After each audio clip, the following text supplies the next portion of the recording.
Montpellier 11e reçoit Rennes 7e. Les Montpelliérains sont quasiment au complet. Rennes de son côté joue sans Gourcuff, André, Mbengue et Ntep toujours blessés. C'est le retour de Roland Courbis, entraîneur de Rennes, dans le stade de Montpellier qu'il a entraîné pendant la première moitié de la saison. Une équipe de Rennes qui va essayer de bien finir la saison malgré la perte de son rêve européen.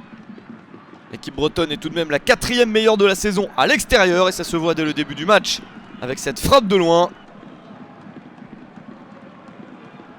L'équipe de Roland Courbis qui est entreprenante. Nouvelle action avec ce ballon au premier poteau sauvé par Geoffrey Jourdain.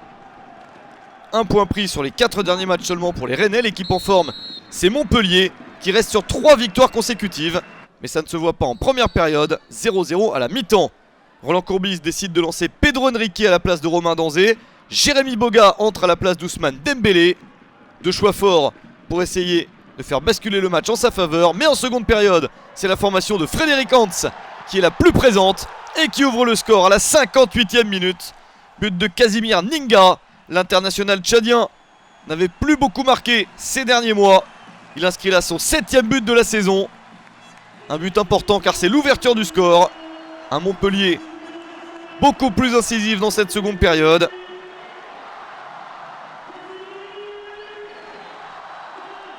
Et les Montpelliérains qui récupèrent beaucoup de ballons. En voici un de plus pour peut-être se diriger vers le deuxième but. La balle récupérée par Riyad Boudbouz pour le 2-0 à 20 minutes de la fin du match. Boudbouz, l'un des meilleurs passeurs du championnat, qui s'offre là son deuxième but de la saison. Beaucoup moins buteur que passeur, il obtient une belle récompense pour ce dernier match de la saison à domicile. Montpellier se dirige vers une belle victoire. Même si Rennes a un dernier ballon d'attaque.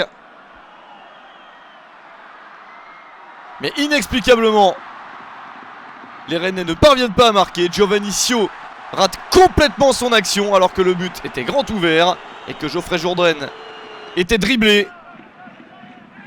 Dans ces conditions, difficile de voir un but rennais.